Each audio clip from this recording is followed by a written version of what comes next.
Ito ay rated SPG, striktong patnubay at gabay ng magulang ang kailangan.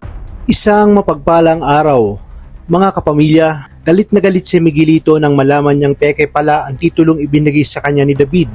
Lalo pang uminit ang kanyang ulo nang mapanood niya sa balita ang nangyaring sunog at sinisigaw ng taong bayan na si Tanggol umano ang karapat-dapat na maging mayor kumpara kay Miguelito. Likas na matulungin at maasahan kahit sa mga alanganing sitwasyon, kagaya na lamang ng nangyaring sunog, kung saan maraming nailigtas si Tanggol at bayani na ang turing sa kanya ng mga taga-reon.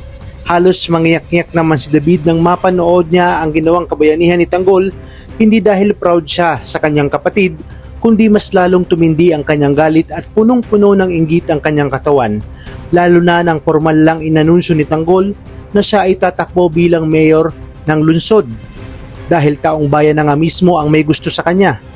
Halos mahimatay naman si Olivia nang malaman ito at natulala. Ipinaglalaban niya kay Ramon at Don Julio na dapat siya ang maging mayor.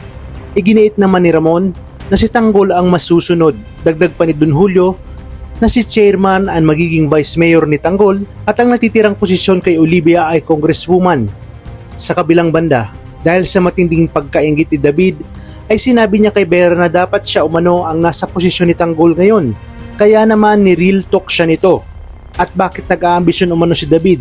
Hindi naman siya ang tunay na Montenegro at nagpanggap lang siyang si Tanggol dati. Ang hindi niya alam na kumikilos na ang mga tauhan ni Miguelito para siya ay damputin. Kaya naman sa paglabas ng lungga ni David ay kaagad na may humabol sa kanya at alam niyang mga tao ito ni Miguelito. Nagkaroon ng habulan at pakikipagpatintero sa pagitan ni David at ng mga tao ni Miguelito hanggang sa makorner na siya. Sa pagkakataong ito, patakasan man niya si Ramon dati, ay hindi na nga siya makakapalag dito kay Miguelito.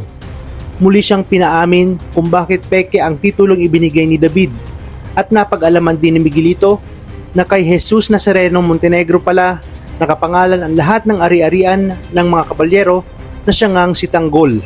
Kaya naman napatanong siya kung may connection daw ba itong si David kay Tanggol. Dito lalasunin ni David ang isip ni Miguelito at sinabing hilaw niya itong kapatid at matindi rin ang galit niya dito. Gusto niyang makipagsabuatan kay Miguelito.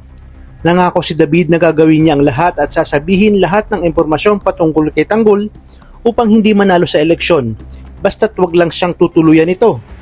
Ngunit hindi pa rin ito obra dahil kahit anong paninira nila kay Tanggol ay patuloy na namamayagpag ang pangalan ng ating bagong bayani na si Tanggol na di kalaunan ay magiging mayor ng Maynila.